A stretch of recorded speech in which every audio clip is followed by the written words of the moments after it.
Ghost children push cars off the railroad tracks on Shane Road. Legend has it that the train tracks out on Shane Road, like many ghost stories, starts with a tragic accident. According to locals, the school bus full of children stalled out on these tracks and a train plowed through them, killing everyone except the teacher. Overcome with grief, she came back out to the spot the next day to wait for another train to take her life as well. As the woman sat in her parked car on the tracks, a mysterious force began pushing it uphill to safety. Once the movement stopped, the teacher got out of the car and found children's handprints on her dusty back bumper and trunk. Supposedly, anyone stalled on the tracks will be saved by the ghostly children as well.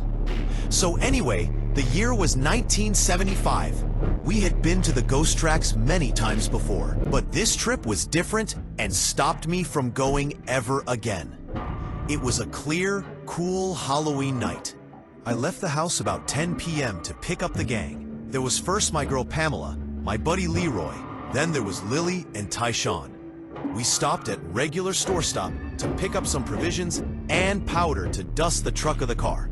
At about 11:30 p.m., we made a right turn onto Shane Road, and unlike any other time, an eerie feeling came over me. I steered the car halfway down Shane Road and up to the tracks. My buddy and I got out of the car to sprinkle the powder on the truck and bumper of the car, as usual, so we can search for fingerprints afterwards.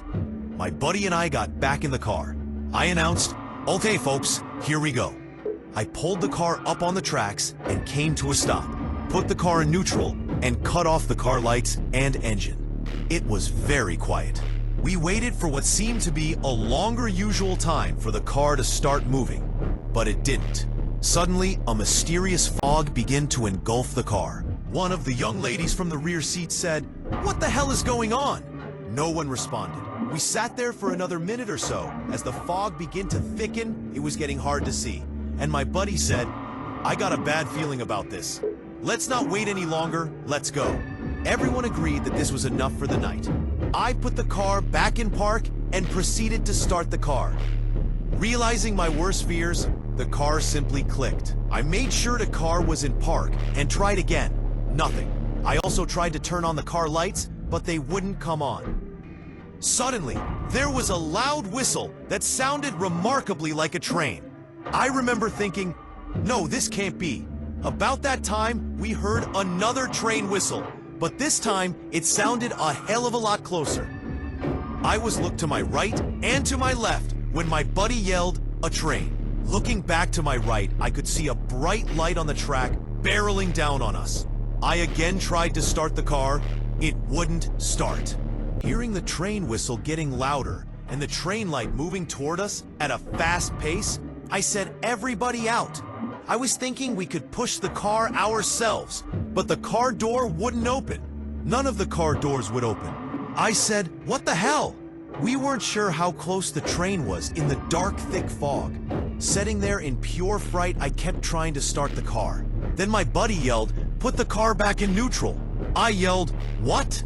Again, he said, "Put the car back in neutral." So just sitting there, the car wouldn't start.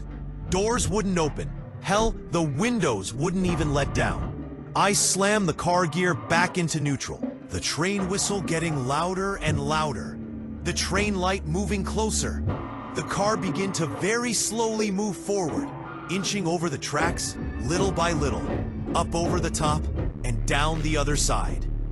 As the car started to roll down the other side of the tracks, I steered the car to the right, and we coasted a little further and rolled to a stop. At that point, the car lights came on. A voice from the rear seat said, "Where's the train?" There's no train on the tracks. The train whistle had stopped and the train lights were gone as well. As the fog began to clear, I put the car in park and started the car with no problem and sped out of there. Talking and driving, we didn't stop to check for prints until we got back to our store at the corner of Pecan Valley and Rigsby. Everyone got out of the car to see if we had our print evidence, and there they were. little prints on each side of the trunk and bumper. My buddy said, "Look!" And there in the middle of the trunk were two very strange-looking, very big handprints with long, skinny fingers. Not a kid's handprint, and not human. As I said, this trip was different and stopped me from going ever again.